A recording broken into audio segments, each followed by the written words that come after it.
Bismillahirrahmanirrahim. Assalamualaikum warahmatullahi wabarakatuh. Asyhadu an la ilaha illallah, asyhadu anna Muhammad Rasulullah. Allahumma sholli ala sayyidina Muhammad wa ala ali sayyidina Muhammad kama sholaita ala sayyidina Ibrahim wa ala ali sayyidina Ibrahim fil alamina innaka Hamidum Majid. Pagi yang cerah, matahari indah ya, setelah mengirimkan kehangatannya untuk kita semua makhluk yang ada di bumi ini ya. Semoga di tempat kalian juga cerah. Walaupun kemarin masih ada sedikit hujan di daerahku ya, di kotaku ini. Sebagai langkah awal, sebagaimana waktu-waktu yang lalu, kita panjatkan dahulu doa kepada Gusti Allah Ingkang Maha Agung untuk seluruh saudara-saudara kita yang telah memberikan sholawat kepada channel ini. Semoga sholawat itu menjadi catatan langit amal soleh bagi mereka dan keluarga. Begitu juga untuk seluruh subscribe-ku ya, dimanapun Anda berada ya. Begitu juga untuk pewer-pewerku dimanapun Anda berada ya. Baik yang junior, yang senior, yang lama, yang baru, semuanya lah ya. Aku ucapkan terima kasih atas doa-doa baik kalian. Semoga kebaikan doa itu juga tercurahkan untuk kalian semuanya ya. Akhir pekan yang membahagiakan, cerah ya. Tuh burung-burung berkicau.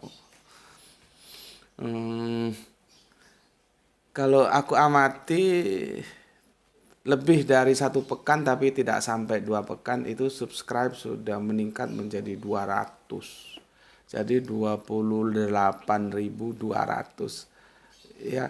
Kalau pengamatan dari saudara kita itu diamati dalam 1 bulan bisa mencapai 1000-an meningkatnya itu subscribe ya. Alhamdulillah, meskipun belum bersignifikan terhadap viewer, harapan kita semoga nanti bisa bersignifikan ya.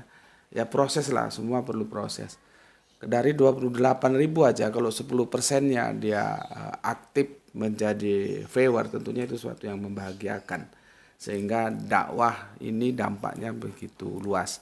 Tapi sebagaimana kita tahu, proses itu harus dilalui, jadi ya kita lalui saja. Oke. Minum dulu ya, kopi morning. Karena ini Sabeah. Aku tidak puasa, maka aku minum kopi morning. Bismillahirrahmanirrahim.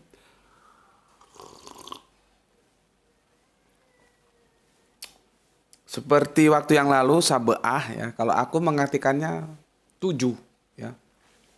Jadi hari ke-7. Sementara ada teman mengartikannya itu istirahat ya, karena dia jelaskan pakai huruf Arabiannya sekalian.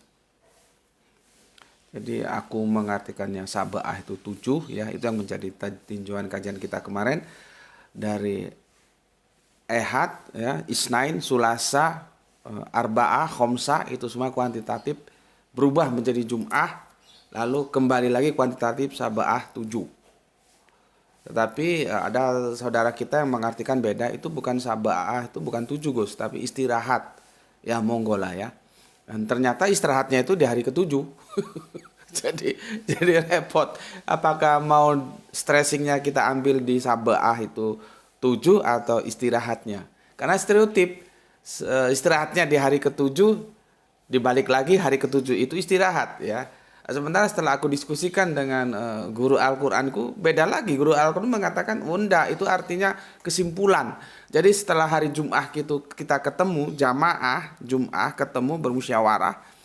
Jadi dulu masjid itu bukan hanya untuk ritual sholat doang.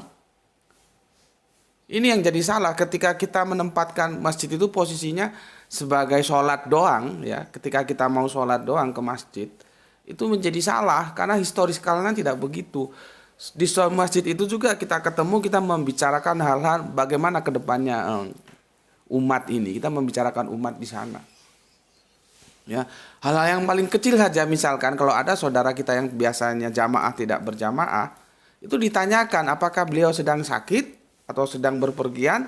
Nah, itu contoh yang paling kecil bahwa masjid itu tidak murni hanya ritual doang. Jadi sekarang masjid itu fungsinya menjadi dikerdilkan seolah-olah sebagai tempat sholat, tempat ritual doang gitu. Padahal tidak. hal-hal yang berhubungan tentang kehidupan keseharian kita. Jadi sosialistis ya, antropologisnya juga ada di sana.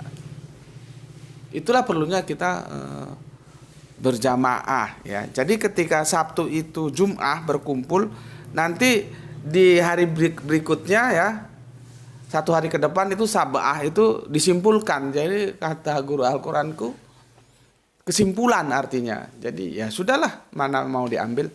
Mau yang mengambil bahwa Sab'ah itu hari ke-7 monggo, seperti aku. Mau istirahat juga monggo, mau kesimpulan juga monggo. Atau jangan-jangan Sab'ah itu polisemi, bisa jadi ya. Oke, sekarang Sab'ah akhir pekan. Sebetulnya ngobrol pagi kita ini tidak terlalu berat-berat amat ya, ringan-ringan saja, makanya tidak aku kaji dengan membelakangi latar belakang papan tulis ya. Ada sebuah keresahan dalam hatiku dan aku tidak menemukan jawabannya ya. Maka setelah aku menemukan jawabannya, aku akan membagikan kalian menjadi sebuah informasi baru yang mungkin itu juga bisa menjadi pencerahan baru bagi kalian semua. Ya.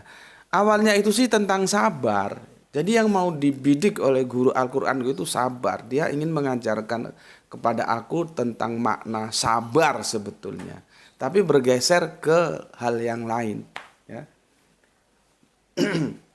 Dan narasi ini banyak kita temui di Al-Qur'an ya. Kalian pasti pernah lah menemui. Cuman menjadi stressing point bagimu atau tidak, itu menjadi masalah. Jadi kan guru Al-Qur'anku 2 pekan yang lalu, jadi kami setiap Jumat seperti kemarin kami ngaji bareng gitu ya. Ada berapa kelompok kecil gitu ya. Kita mencoba untuk memahami Al-Qur'an itu seperti apa kita hidup berquran itu ya. Ini peristiwanya 2 pekan lalu. Jadi Jumat ini terus Jumat kemarinnya yang lalu ya. Guruku Al-Qur'an ingin mengajarkanku tentang sabar. Maka dia menukil Quran surat Al-Ahqaf surat 46 ayatnya yang ke-35. Begini.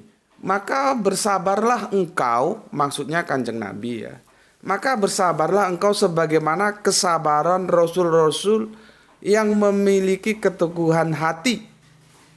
Jadi rasul-rasul kita itu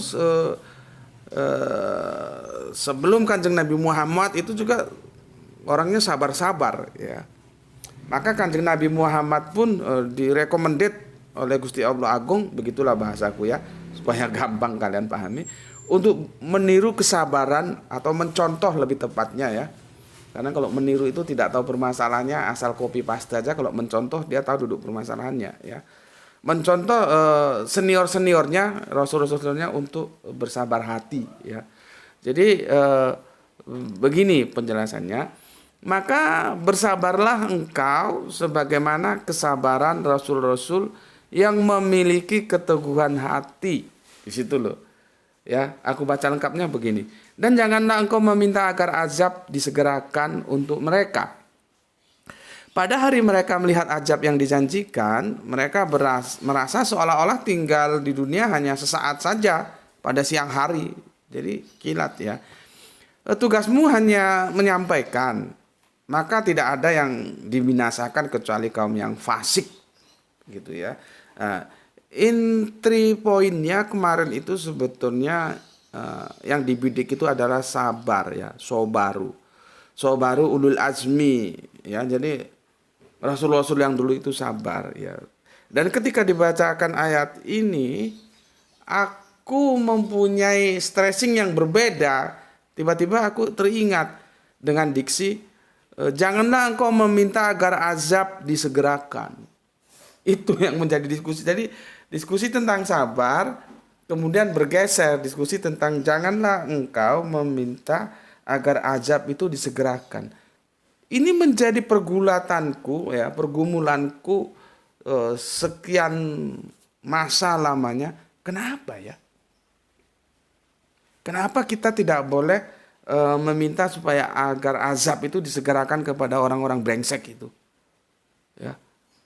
Yang membuat kerusakan di bumi, membuat kerusakan di tata kehidupan pranata, ya. yang mau hidup sendiri dengan tidak peduli menyengsarakan orang lain, dia tidak mengayomi sesama manusia, justru menjadi serigala bagi manusia, yang membuat kehidupan ini amburadul nggak karuan. Kenapa kok nggak orang-orang itu diazab segera ya? Dan kita tidak boleh meminta agar azab itu disegerakan. Jadi diskusinya bergeser ke sana, yang tadinya mau mengajarkan tentang sabar, bergeser tentang sebuah pertanyaan, mengapa ya? Mengapa kita tidak boleh meminta agar azab itu disegerakan? Ya, menarik kan? Kamu tahu kenapa? Kemarin dijawab sama guru Al-Qur'anku, kenapa kita tidak boleh meminta agar azab itu disegerakan. Dan alhamdulillah aku tercerahkan oleh jawaban itu, ya. Karena jawaban itu akhirnya aku mencoba menggali sebuah informasi atau mengadakan explore ya, informasi tentang yang terkait kenapa azab itu tidak boleh kita minta untuk disegerakan ya. Maka aku merujuknya ke kejadian. Jadi dari perjanjian terakhir aku mundur ke perjanjian lama ya. Di kitab Kejadian ya, dimulai dari ayat ke-18 pasalnya 23, dan ini substansinya dengan Al-Qur'an sama. Cuman redaksionalnya yang agak berbeda ya karena sekian lama waktunya ya. Cuman substansinya sama. Ini tentang Kanjeng Nabi Lut ya. Tapi kita awali dengan Bapak Abraham dulu ya. Jadi kalau singkatnya begini, malaikat itu datang ya, singgah dulu ke Bapak Abraham atau Ibrahim ya. Lalu dikabarkan bahwa mereka Ahlul Bait, yang kemarin sudah kita bahas tentang Ahlul Bait itu ya. Bapak Ibrahim itu akan mendapatkan putra lagi, kemudian kan Ibunda Sarah dan Bapak Abraham juga tersenyum. Jadi Ishak itu artinya tersenyum, tertawa kecil. Maka putranya pada saat itu kan masih punya Kanjeng Nabi Ismail ya. Kemudian dapat lagi Kanjeng Nabi Ishak, tapi itu kan pada waktu malaikat datang itu masih berupa informasi, maka tersenyum. Sepertinya kita itu tersenyum yang heran, yang apa yang mungkin gitu loh ya. Aku sudah tua kata Ibunda Sarah, dan suamiku juga sudah tua. Kalau di Alkitab itu mati haid ya. Tapi apa yang tidak mungkin bagi Allah. Nah, dari peristiwa tersenyum itu maka sang putra dikasih nama tersenyum Ishak. Ishak itu artinya tersenyum, tertawa kecil ya. Sebetulnya mampir ke kediaman Kanjeng Nabi Ibrahim itu jadi aku cerita aja dulu, dari kalau aku baca ayatnya nanti aku komparasi Al-Qur'an dan Torah, perjanjian lama dan perjanjian terakhir itu agak panjang, jadi aku ceritakan aja berupa sarinya. Setelah mampir itu kan Kanjeng Nabi Ibrahim atau Bapak Abraham itu menghidangkan makanan gitulah ya, menghidangkan makanan yaitu kambing muda gitulah. Dan sesuatu yang bisa kita ambil di sini, Bapak Abraham atau Kanjeng Nabi Ibrahim itu untuk dua hal dia selalu mengajak teman memang.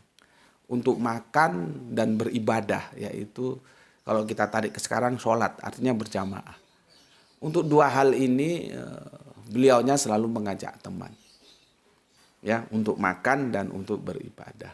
Yang untuk makan itu mengajarkan kita supaya kita jadi orang itu jangan medit. Berbagilah kepada sesama. Kalau kamu punya makanan, berbagi. Itu yang diajarkan oleh Bapak Abraham. Tentang beribadah itu ajak orang untuk beribadah kepada Allah. Gitu ya. Karena zaman sekarang ya banyak orang tidak peduli terhadap lingkungannya.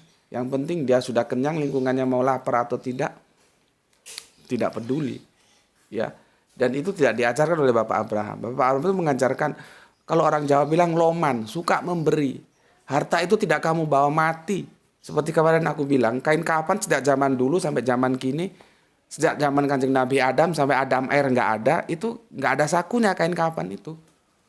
Jadi janganlah kamu medit ya, berbagilah kepada sesama, tentunya proporsional ya, seperti para saudara-saudara kita yang telah bersolawat itu proporsional sesuai dengan kemampuannya masing-masing, sesuai dengan kapasitasnya masing-masing, seberapa tingkat solawat yang bisa dia berikan untuk channel dakwah ini ya.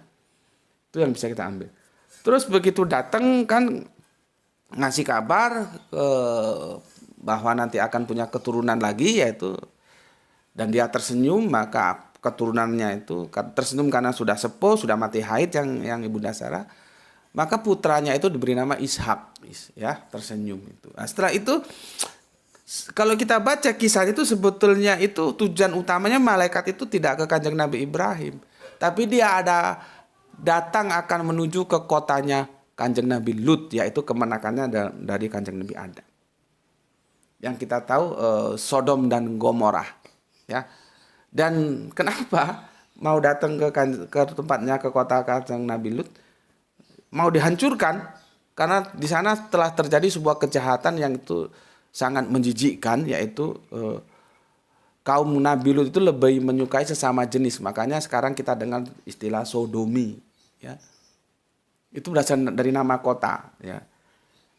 Kota Sodom ya. Jadi negeri itu mau dihancurkan, dan di antara mereka sempat terjadi tanya jawab, diskusi ringan lah begitu ya.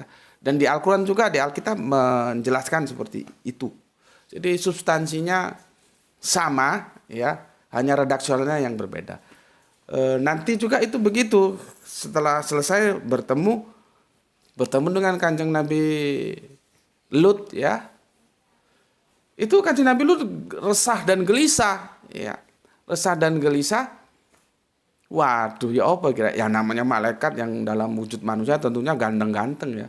Ini nanti kalau warga kota aku tahu ini, waduh, gimana ini? Benar tahu kan? Tahu, dan ditawari putrinya. Putrinya ini nanti terjadi perbedaan penafsiran antara Alkitab dan Al-Qur'an, tapi itu nanti kita bicarakan lain waktu lah ya. Ini putriku ini loh, kamu ngapain kok suka sama laki-laki? Sama laki-laki gitu. Terus dijawab, loh kamu kan tahu bahwa kami nggak suka perempuan, kami sukanya putri. Supaya kami pakai ya. Jadi kata kami pakai itu juga punya makna yang harus dipahami secara cerdas ya. Jadi mau dipakai itu. Nabi Lut nggak punya kekuasaan, nggak punya kekuatan ya untuk melawan mereka. Tapi malaikatnya menghiburkan Kanjeng Nabi Lut ya. Setelah itu Kanjeng Nabi Lut itu menawarkan putrinya dan ditolak. Tidak mau. Dan kemudian Kanjeng Nabi Lut itu punya istri yang itu namanya debatable, ada yang namanya Edith, ada yang memberikan nama Edith, tapi di Alkitab tidak jelaskan namanya Edith ya. Itu debatable lah, itu cerita ya. Dia nanti di kisah itu menjelaskan dia minta garam kepada tetangganya. Sebetulnya garamnya cukup, tapi karena ada tabu kurang gitu, minta garam ya. Yang nanti akan kita pelajari juga, karena di situ diperintahkan Kanjeng Nabi Lut pergi keluar dari kota ya bersama keluarganya, disuruh keluar kecuali istrimu. Dan tidak boleh menoleh ke belakang.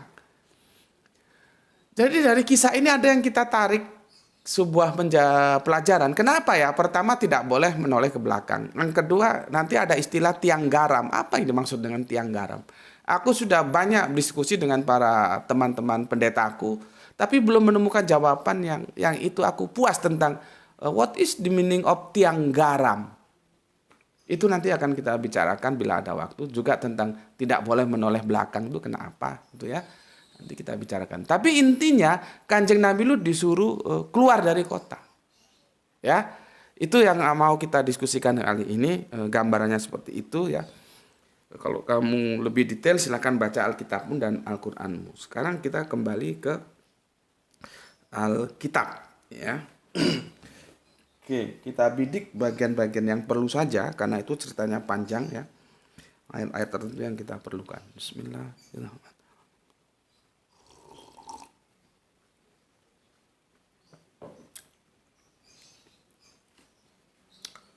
Oke. Di Kejadian 18:23 ya. Kita mulai dari perjanjian lama ya. Perjanjian lama. Oke. Itu ini nanti minta nganu dia agak macet-macet. Dia apa namanya? Refactory. Iya, ini macet-macet dia. Bapak sulit kalau ini macet. Oke. Buka di Kejadian 18:23. Ya. Abraham datang mendekat dan berkata, "Engkau akan melenyapkan orang benar bersama dengan orang fasik." Ya. Jadi Kanjeng Nabi Adam bertanya kepada malaikat yang mampir ke rumahnya ya, yang akan menghancurkan Sodom. Perhatikan. Abraham datang mendekat dan berkata, "Apakah engkau akan melenyapkan orang benar bersama dengan orang fasik?" Tahu artinya ya? Orang benar itu orang yang di jalan Allah, orang fasik orang yang keluar dari jalan Allah itu mau dilenyapkan bareng-bareng. Apakah itu akan dilenyapkan bareng-bareng? Gitu loh pertanyaan Kanjeng Nabi Ibrahim ya. Oke. Kemudian di Kejadian 19:15 kita mundur ya biasalah ya.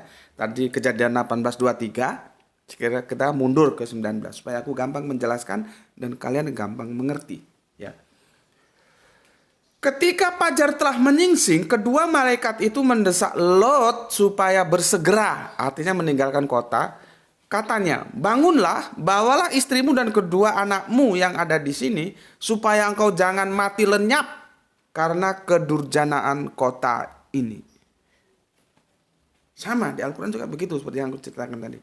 Kanjeng Nabi Lot itu disuruh keluar karena kota itu mau dihukum. Ya. Oke. Kejadian 19, sesudah kedua orang itu sesudah kedua orang itu menuntun mereka sampai keluar, maksudnya keluar kota, berkatalah seorang, "Larilah, selamatkanlah nyawamu, jangan menoleh ke belakang." Itu nanti akan kita bahas lain waktu. Kenapa nggak boleh menoleh ke belakang? Ya, oke. Dan janganlah berhenti dimanapun juga di lembah Yordan. Larilah ke pegunungan supaya engkau jangan mati lenyap. Berarti ini geografisnya di Yordan ya. Nanti kalau kita punya duit ya, kita bisa jalan-jalan ke sana bareng-bareng gitu. Napak tilas ya. Kota Daud di Yordan ya, Yordania. Nggak tahu perlu dana berapa ke sana. Ya. Oke, berikutnya Kejadian 19:26. Tetapi istri Lot yang berjalan mengikutinya menoleh ke belakang. Lalu jadilah dia tiang garam. Sudah diingatkan ojo noleh nang buri, jangan lihat ke belakang. Ternyata kan istri Kanjeng Nabi Lot Edit itu ya, menoleh ke belakang, akhirnya dia jadi tiang garam. Ya, yang nanti kalau ada waktu mungkin kita bicarakan apa yang maksud tiang garam itu ya. Oke. Berikutnya kita maju ke depan ke 19:27 sampai 29. Ini aku baca keseluruhan ya. Ketika Abraham pagi-pagi pergi ke tempat ia berdiri di hadapan Tuhan itu, dia memandang ke arah Sodom dan Gomorrah, negerinya kota Daud ya. Keliru ngomong. Kota Lut. Nanti kalau kota Daud panjang urusannya nanti. Ya. Sorry kadang-kadang salah ngomong. Kota Lut ya, Sodom dan Gomorrah. Kalau Daud itu masih ke depan nanti ya. Ketika Abraham pagi-pagi pergi ke tempat ia berdiri di hadapan Tuhan itu, dia memandang ke arah Sodom dan Gomorrah serta seluruh tanah lembah Yordan, maka dilihatannya asap dari bumi membubung ke atas sebagai asap dari dapur peleburan. Jadi sudah hancur lebur itu ya, sudah dihukum sama Allah lewat malaikat itu.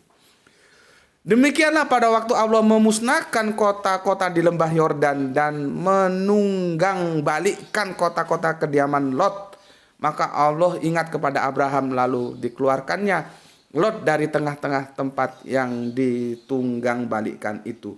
Jadi gini, bumi itu diwalik, yang bumi yang atas diangkat ke atas terus dibalik yang atas ke bawah. Ya, itu hukuman yang Hukuman gempa yang gini aja kita sudah ngeri. Gempa itu biasanya ada begini, gerakannya begini ya. Gempa itu ada yang gerakannya begini, horizontal, ada yang vertikal atas bawah. Yang ngeri itu yang vertikal atas bawah ini, seperti dintrok kata orang Jawa. Nah ini bukan sekadar atas bawah, di atas, dibalik, diamblek no lagi. Karena kejahatan homoseksual yang dilakukan oleh kaum Lut, ya seperti itu. Oke, itu informasi dari perjanjian lama dan kita sekarang ke perjanjian terakhir. Ya, kita ke surat Hud. Sebetulnya banyak ini di Al-Qur'an ya, dikisahkan tersebar. Itu yang aku mengatakan bahwa berulang-ulang itu ada sunahnya ya, kita menapaktilasi Al-Qur'an ya. Allah juga menjelaskan berulang-ulang. Jadi kisah Nabi Lut ini tersebar di beberapa surat dan aku memilihnya yang di surat Lut ya. Nanti kalian bisa cari di surat lain untuk lebih komprehensif supaya holistik cara pandangnya, monggo ya. Bismillahirrahmanirrahim.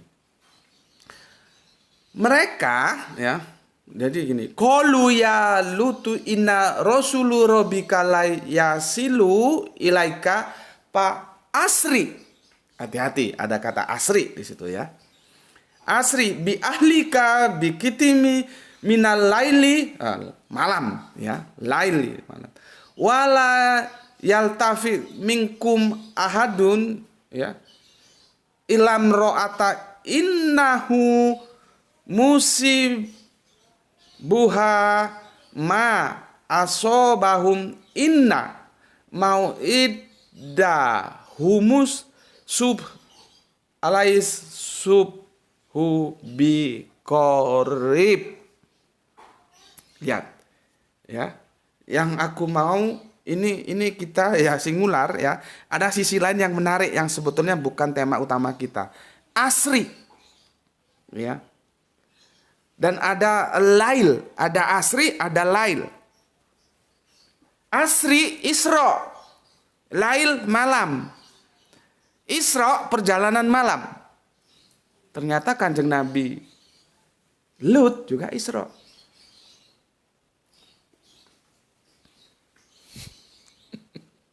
Iya kan? Makanya kalau kita semakin banyak mengkaji teks demi teks dalam Al-Quran itu kita semakin mendapatkan cara pandang yang holistik. Ternyata begitu ya. Jadi Kanjeng Nabi Lut juga diperintahkan Isra. Isra seperti kita tahu adalah perjalanan malam. Kemarin beberapa episode yang lalu aku menjelaskan pada kamu, Kanjeng Nabi Yakub itu juga Isra. Ketika dia lari ke tempat pamannya, ke rumahnya Laban, itu dia berjalan malam juga. Menarik kan? What happened? Ada apa dengan Isra? Ya. Ya paling tidak kalian tahu lah kalau malam itu jangan untuk begadang doang ya. Ya ada Qiyamul Lail ya. Dan perjalanan itu juga tidak harus dipahami perjalanan fisik, bisa juga perjalanan rohani. Tengah malam itu kamu bisa berpikir ketika sholatmu, apa yang sudah kamu lakukan, apa yang belum kamu lakukan, apa yang baik kamu lakukan, apa yang buruk kamu lakukan. Muhasabah. Graito itu bahasa Jawa, bahasa Arabiannya muhasabah. Graito. Nama dia itu Graito Subandi Putro. Sebetulnya bahasa lengkap Jawanya itu Anggraito. Menjadi Graito. Ya. Sebetulnya bukan to, Jawa itu nggak ada to. Makanya dia dipanggil itu, dikirain niru-niru nama Jepang. Di sekolah dipanggil itu. Padahal enggak, Ito, seharusnya Ito. Karena Jawa enggak ada to, yang ada to, Anggraito. Graito, seharusnya begitu. Bukan Graito. Ya itulah dialek. Makanya ya, bahasa itu rasa. Yang tahu kalau ada orang ngomong Madura, ini Maduranya ini bukan asli ini orang lain, cuman dia bisa bahasa Madura. Itu ya hanya orang Madura. Karena orang Madura itu tahu rasa Maduranya itu beda. Jawa juga begitu. Makanya kalau ada bilang Anggraito, itu bukan orang Jawa itu. Tapi dia tahu, ngerti bahasa Jawa. Karena apa? Nggak ada to dalam Jawa. Ya. Anggraito itu mesti disebut Anggraito. Ya, Anggraito gitu. Oke. Itu muhasabah. Makanya kalau malam lail itu saat yang tepat untuk perjalanan. Kalau kita ya perjalanan rohani lah, melakukan anggraito, muhasabah. Oke, kita lihat di sini ya, ini dulu ya. Yang apa namanya? Yang tidak menjadi menu utama kita tapi perlu aku sampaikan itu asri ya. Asri itu dilakukan pada lail ya, pada malam ya.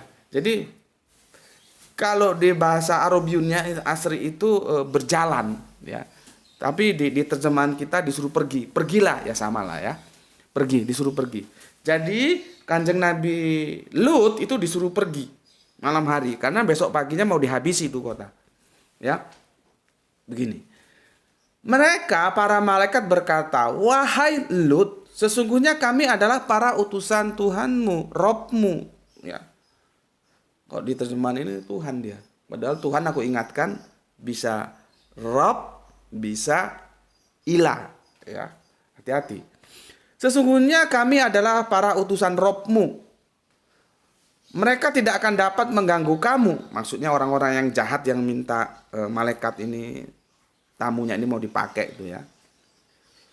Kan resah gelisah Kanjeng Nabi Lut ini ya. Makanya ditawarkan putrinya ya. Sebab itu ini perintah dari malaikat. Sebab itu pergilah bersama keluargamu pada akhir malam. Jangan ada seorang pun di antara kamu yang menoleh ke belakang. Nah, sama kan dengan yang di perjanjian apa namanya? Perjanjian lama ya. Makanya sesuai dengan hadis Kanjeng Nabi ketika sahabat bertanya tentang kitab-kitab yang terdahulu, apa pesan Kanjeng Nabi? Jangan kamu terima semua, jangan kamu tolak semua. Artinya harus ada uji kesahihan. Ya.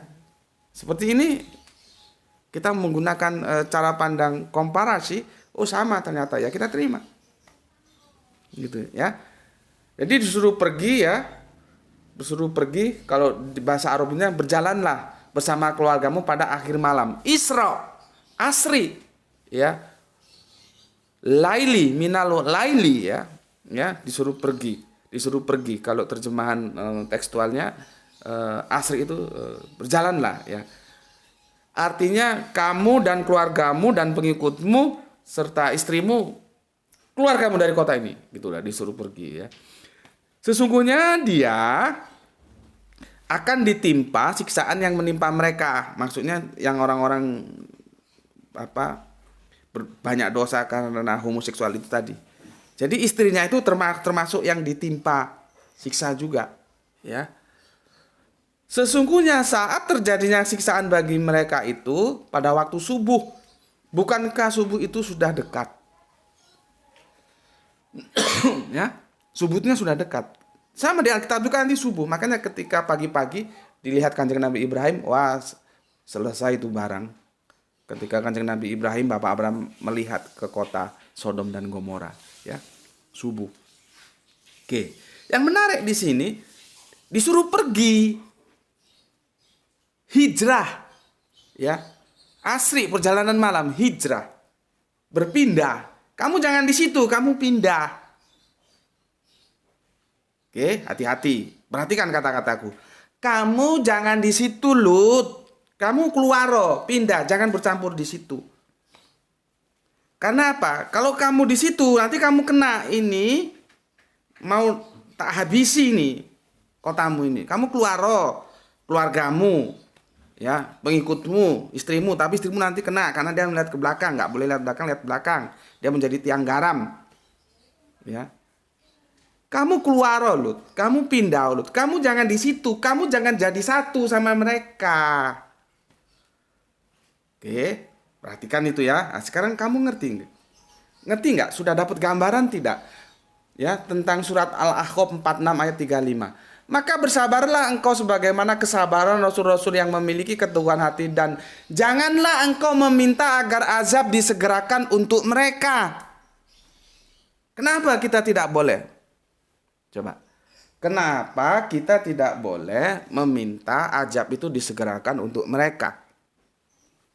Satu sisi, kenapa komparasinya Lut itu disuruh pergi dari kota itu, suruh keluar. Nah, di sini kan sudah mulai dapat bayangan kalian. Ya.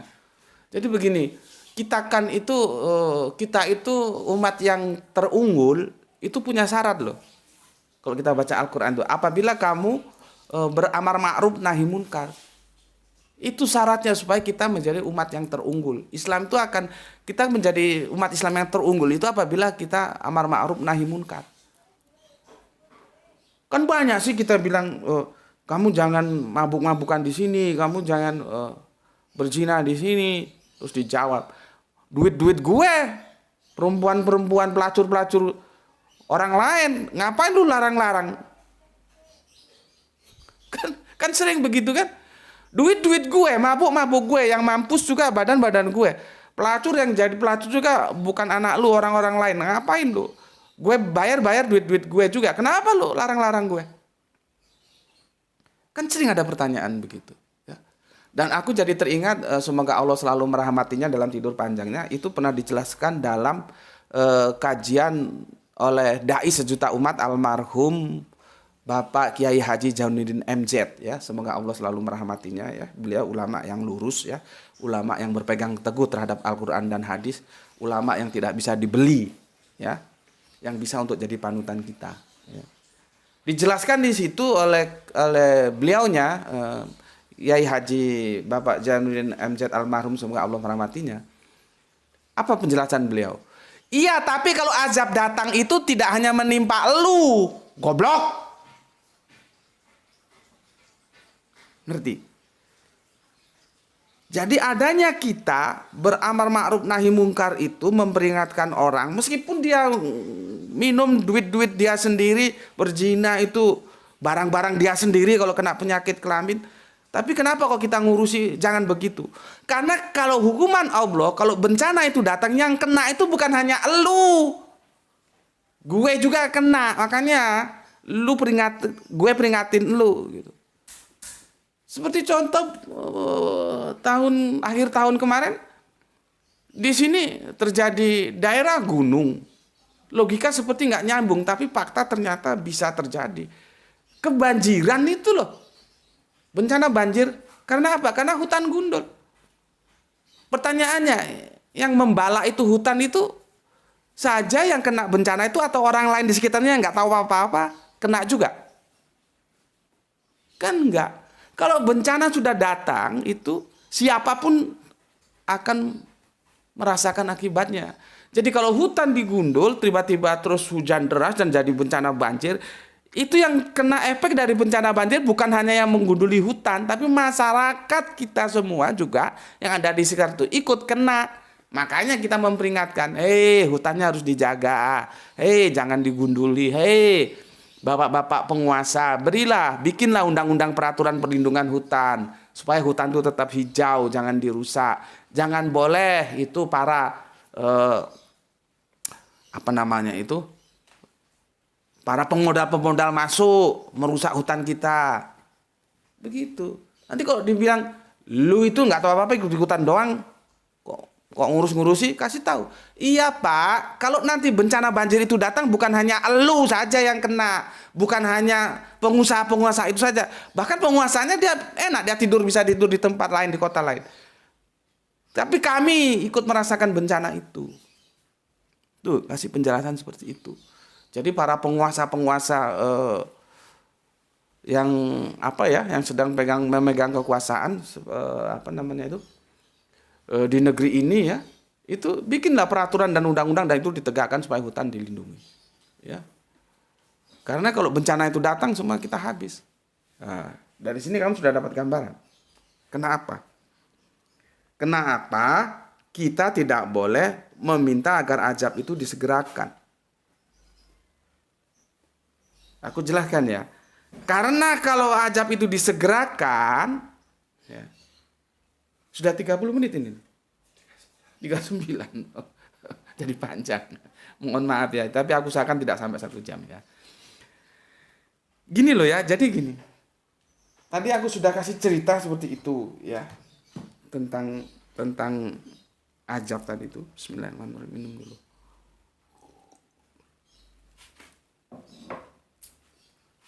Aku kan dulu bertanya-tanya, loh kenapa ya? Kan kalau mauku kan itu yang bajingan-bajingan itu merusak tatanan kehidupan berbangsa, bernegara, korupsi, maling, jahat, tukang bunuh orang, itu diselesaikan aja semua daerah-daerah yang seperti itu, kota-kota itu. Kan gitu. Tapi kan kita tidak boleh meminta ajab itu segera diturunkan. Pertanyaannya why? Baru kemarin aku diajarkan. Karena kamu masih di situ. Jangan minta disegerakan ajab itu turun. Nanti kalau ajab itu turun kamu juga kena. Itu loh. Dari sini kita mendapatkan sebuah jawaban. Kamu masih bersama mereka yang bajingan-bajingan itu. Kalau kamu minta disegerakan ajab, kamu jangan bersama mereka. Kamu harus hijrah. Paham? Dan hijrah itu ada dua. Ada hijrah jasmani, benar-benar orangnya hijrah. Seperti Kanjeng Nabi Lut tuh hijrah. Dia suruh keluar kota. Jadi, Lut, kamu keluar dulu, Lut. Ini mau gue habisin, gitu loh. Ya. Tapi di Al-Quran juga kita diajarkan, kita sebelum hijrah fisik ya ke Habasyah dan Yatsrib, itu kita hijrah psikis dulu loh. Artinya secara hati kita tidak menerima kelakuan-kelakuan jahat yang mereka lakukan. Karena kita belum mampu pindah secara fisik, maka secara hati kita sudah hijrah. Dan kita disuruh hijrah yang jamil. Jamil itu bagus, indah. Hijrah yang baik. Memang kalau bisa kita keluar dari daerah itu. Tapi kalau belum bisa, secara hati kita sudah mengingkari, kita tidak menyetujui kelakuan-kelakuan bejat yang dilakukan oleh bajingan-bajingan itu. Ya. Jadi intinya, you keluar, you hijrah. Tadi kan disuruh Isra, berjalan malam, keluar dari kota. Supaya nanti kalau azab ini turun, you tidak kena. Makanya, kita itu sebetulnya tidak perlu minta supaya azab itu segera diturunkan. Kita hijrah saja dulu. Kita memisahkan diri antara iman dan kafir itu, kan aku sudah jelaskan. Terjadi konsep diametral antara iman dan kafir. Maka jangan bersatu.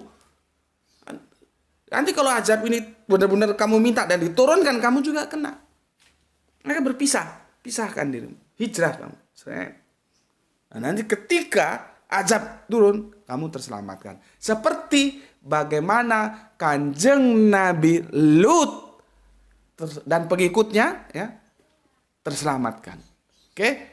Itu penjelasan dari aku kenapa kita dilarang meminta agar azab itu segera diturunkan, ya. Artinya apa? Karena kamu masih di situ. Artinya lagi apa? Kamu memisahkan diri kamu, ya. Itu kajian kita, ngobrolan kita akhir pekan ini, semoga memberikan pencerahan bagi saudara-saudaraku yang mau berakhir pekan, ya. Silahkan, jangan lupa nanti ketika di perjalanan masuk waktu sholat, mampirlah sejenak dan kerjakanlah sholat, entah itu duhur, entah itu asar ya, ataupun maghrib misalkan sampai petang jalan-jalan bersama keluarga ya, monggo silahkan, tidak ada masalah. Dan untuk saudara-saudaraku yang mungkin masih berusaha tidak berakhir pekan ya, para wiraswastawan ya, kalau pegawai negeri biasanya udah berakhir pekan ini, yang sedang mengais rezeki, semoga Anda dibarokahi oleh rezeki-rezeki yang begitu melimpah ruah atas kasih sayang Gusti Allah Agung. Dan ingat, dari rezeki yang kau terima ada bagian-bagian lain yang terus kamu salurkan. Oke, itu dari aku. Semoga kita semua selalu dalam kasih sayang Gusti Allah yang Maha Agung. Bismillahirrahmanirrahim. Alhamdulillahirabbil alamin.